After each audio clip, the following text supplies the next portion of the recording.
United Lutheran Seminary presents the Seminary Explores podcast, conversations on faith, art, people, politics, theology, life, and more, with voices from around the corner and around the globe.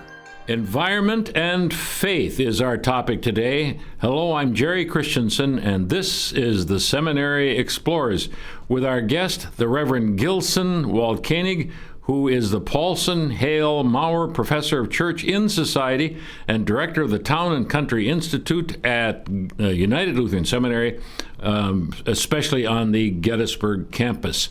So having that title, how does it work out? How do you do environment studies in this position? Well, thank you very much for talking with me today and having me.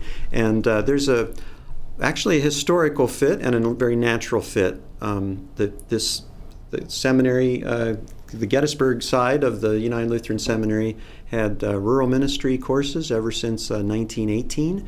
And then around in the 60s, I figured,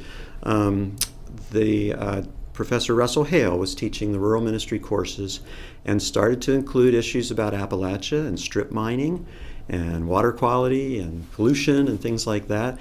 And so then it was 1994 that my predecessor in the Town and Country Church Institute, Jack Rogers, got together with Bill Avery, and they put together a course called Stewardship and Ecology. And so then it went to another level where ecology and environment were in the curriculum per se in a course title.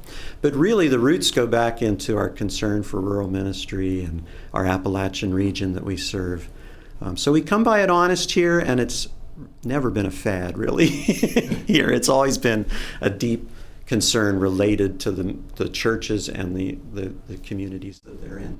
The unusual thing about this seminary it probably is that they called a woman, but it's not unusual, and I mean that as a salute to this seminary, well before others were doing it. And it's not so unusual, however, that there's a person in Town and Country, or whatever it happens to be now, Professor of Church in Society, because you're saying that goes back to the beginnings of the last century. Oh, it does. And Bertha Paulson, who you mentioned, should have mentioned that one. Is the very one we're talking about. The first woman called to a Lutheran seminary in North America, and we happen to know only the second tenured woman in theological education in the United States at the time, when she became tenured in, 1945 or something. And guess what she was teaching? She was teaching in this area. Yes. And she continued Town and Country Church alongside Urban Church. And for a while, this school actually, Harvey Hoover was the one who started rural sociology in 1918. And then he kept going, and he overlapped with Bertha for a few years, actually. So you had a rural church course, and you also had Bertha's Town and Country Church. Bertha, of course, took it to another level with the deeper sociology. But she was the only other tenured woman in North America at that time was Georgia Harkness.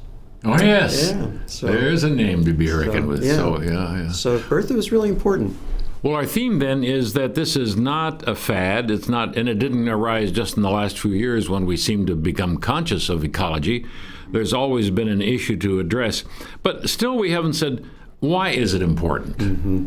Yes. Well, in the public realm, it's now the public political issue, public global issues. The Conference of Parties meets on a regular basis to consider the health of the climate, and everyone is well acquainted with the fact that the United States of America was a responsible partner regarding the climate until the current administration threw it off and pulled us back out. And that's just out of step where the global church has been. The Lutheran World Federation in particular, to which this school belongs to the Lutheran World Federation by affiliation, and they have been very responsible partners, attending all the Conference of Parties related to climate, and really put forward been part of the ecumenical witness of the church for the health of the planet amid the climate issues. So the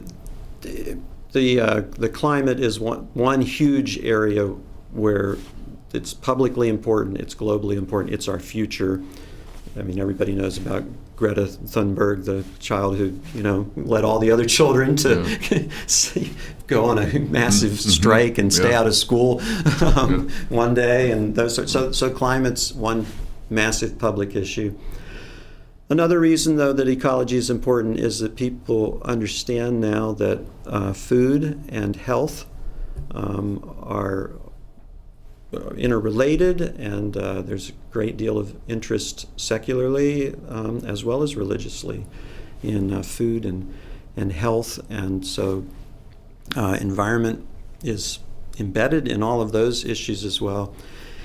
And really the third area where the ecology or environment is very publicly important and important also to the churches is that our non-human neighbors are all the species that are around us. We're losing species left and right. We're in massive die-off of different species. We're losing the rainforests. We're losing habitats all around us. And so, not so long ago, we thought environmental issues were just picking up litter and trying to clear the smoke off of the top of Pittsburgh, right? But now we realize this is interrelated with everything, with our future, with our present, with our food, with our own health. And population growth is behind a lot of... Population is very especially interesting. Habitat destruction. Very, very interesting. I'm someone I'm not ready to say that the human species is a curse on the earth, or that we're a parasite. I'm not going to go there for theological reasons. However, we are in an unprecedented period. At 1900, the estimated population of the world was 6.1 billion. I mean 1.6 billion. By 2000, it was 6.1 billion. Today, we're on our way to 8 billion. While we're in this, I want to get back to these major issues that spells out exactly where we are today, and we'll want to ask about especially what we can do about it, and we're particularly interested in what churches can do about it on the local level. When we think the global things, we think, oh boy, we're never going to be able to address them. They're so large. Mm-hmm. But we've skipped over something very important. That is, we started talking about how there's been a development of consciousness in this one small town rural church. But there was also something going on at the beginning of the last century. There was Liberty Hyde Bailey in a book called The Holy Earth, which is as early as 1915. Was that the very, very beginning of this consciousness, or? Well, consciousness goes back further than that, but I've been privileged and delighted to do a little bit of research on Liberty Hyde Bailey's religion, because right now, as we're speaking in this time, scholars are starting to rediscover this Liberty Hyde Bailey. And unlike some other people who were famous for standing up for the environment, like John Muir, for instance, who became disaffected from his childhood Christian roots, Liberty Hyde Bailey never threw off the church, and he never considered the church an enemy of the environment or an enemy of caring for the world.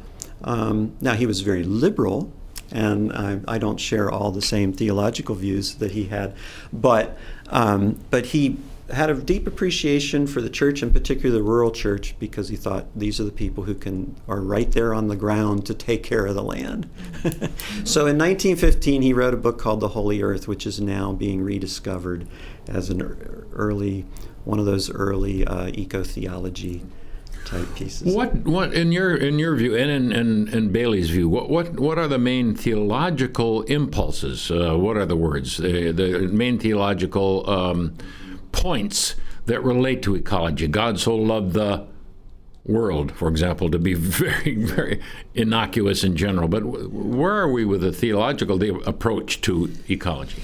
Bailey didn't use the word vocation, but it's really about vocation. I mean, he talked about vocation of the farmer, and then also of the rural citizen and all the citizens. It's called people to be citizens of the world, to be citizens of the environment that gives us life. And the reason he called the earth holy is because he said, this is where we got to know everything that we know. Mm-hmm.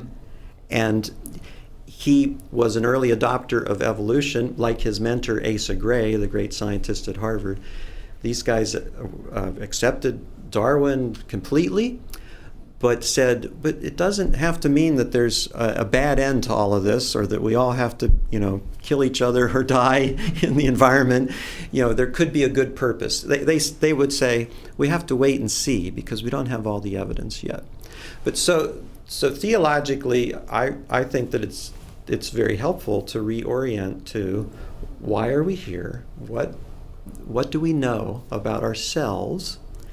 And we have a good purpose to act on. Faith is to go ahead and go in that direction of good purpose. And faith isn't to have some answer about how everything's going to turn out at the end and sit in judgment of everyone else and of how things are going. I mean, we do have to make judgments, but we have to be humble about what our judgments are. The big judgment is in somebody else's hands, and it's out at the end, and we don't have the data on that yet. We do have data that we have many good things to do here. So Bailey was a gardener, and before he was the professor of horticulture at Cornell University, and he founded the agricultural college at Cornell University. But he came up through gardening, and he would cultivate plants and take care of them, and then he would see improvements in those plants. So he got excited about that, and he associated that with these kinds of developments like descent with modification and so forth that are in Darwin. And he said, well, if you can see good developments in little things that you can do in your garden, can't there be good developments in the whole scheme of evolution as well? And so while a lot of people were recognizing all the violence in evolution and death, he would say, yeah, but also there are species learning to help each other. And there's adaptation, so that there's a kind of neighborliness. He called it otherism.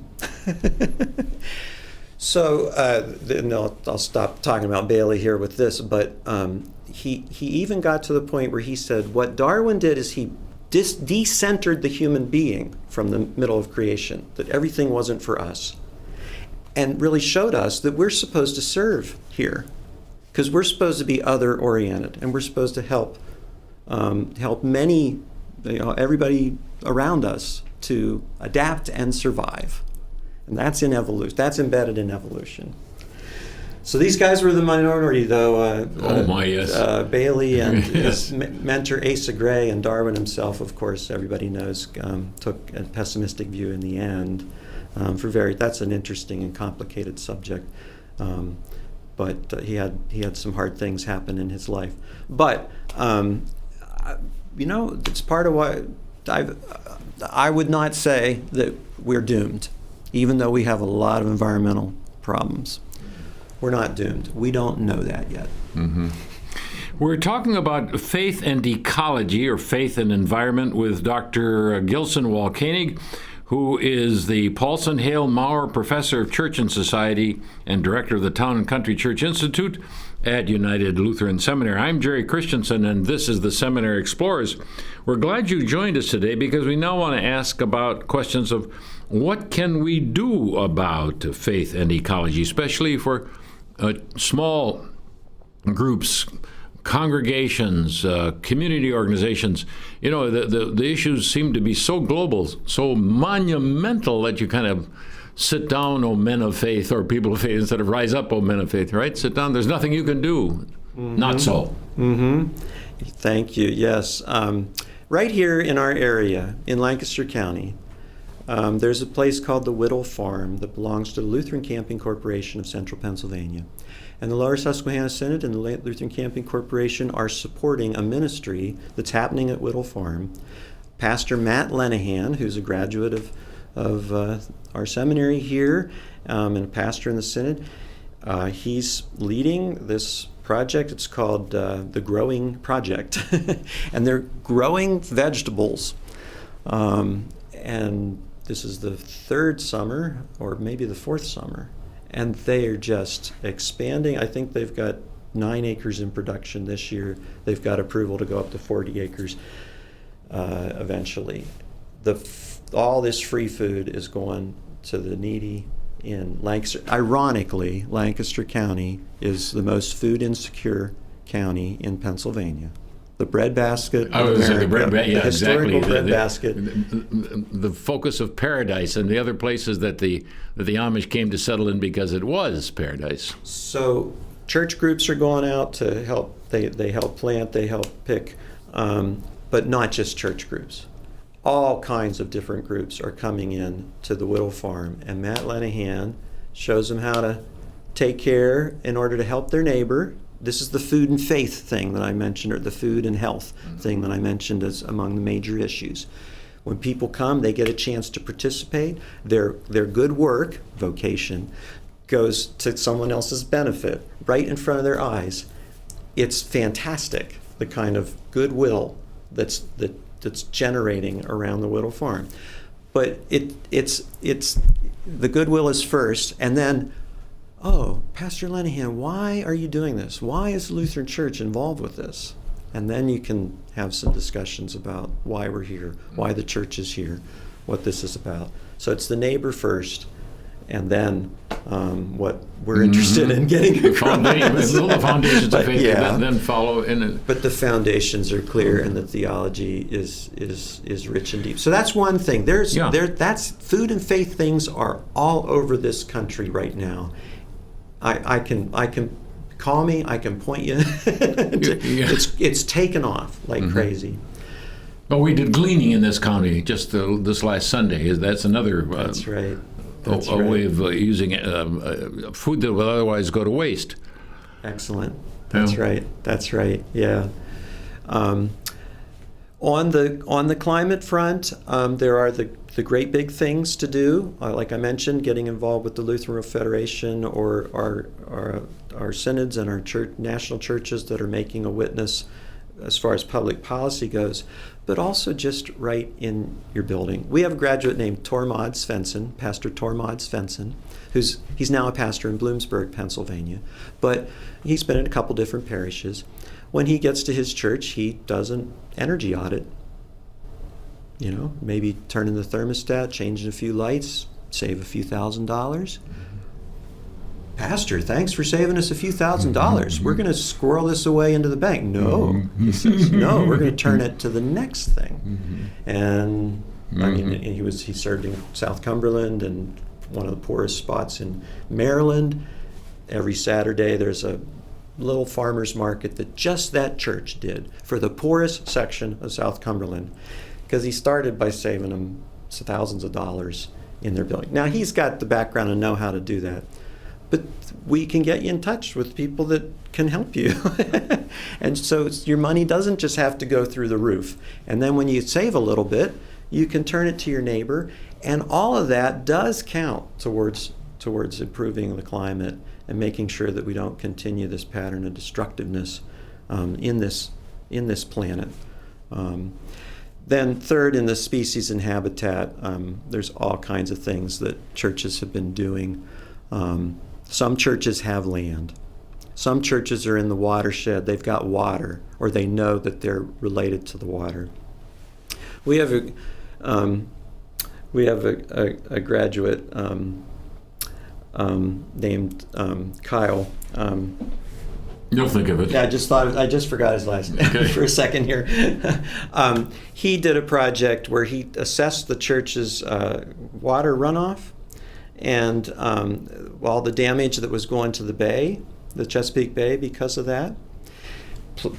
Calculated how could we change this by they have a lot of acreage, and so it's a little bit of change in terms of some gardens and some green area to pick it up, but they couldn't do it all right away. You got to plan that into your church budget. It's going to take a few years. What could they do right away? Well, the Chesapeake Bay Foundation offers you can buy oysters. You can buy oysters to go into the bay. Because when oysters repopulate the bay, it cleans the bay. So Kyle sat down and calculated how many oysters do we have to buy to offset our pollution that we're doing. It was like $25, but it was cute. He said, these are oyster offsets. Oyster offsets. And we should laugh at it. That was the whole point. Because his job at the church is to reach out to the unchurched, reach out to the non-Christian people. And here comes this church with a cute approach, oyster offsets, with humility and humor about how limited we are. Church doesn't have it all right, and we're just as bad as sinners as everybody else, But we're acknowledging part of our sin, that we're polluters, and we want to do something about it. We're the church that's starting with oyster offsets, and we have every intention of addressing this in a more sustainable way going forward. I think that's a tremendous witness. And it shows the vibrancy that this kind of work could have in meeting our neighbors who maybe don't know anything about the church. Our topic today is ecology and faith, environment and faith, and our guest, the Reverend Dr. Gilson Walkenig, the Paulson Hale Maurer Professor of Church and Society and Director of the Town and Country Institute at United Lutheran Seminary. I'm Jerry Christensen for the Seminary Explorers. Have a very good day. You have been listening to The Seminary Explorers, a production of United Lutheran Seminary with campuses in Gettysburg, Pennsylvania and Philadelphia, Pennsylvania. We invite you to visit our website at unitedlutheranseminary.edu. Opinions expressed on this program are not necessarily those of United Lutheran Seminary or the Evangelical Lutheran Church in America.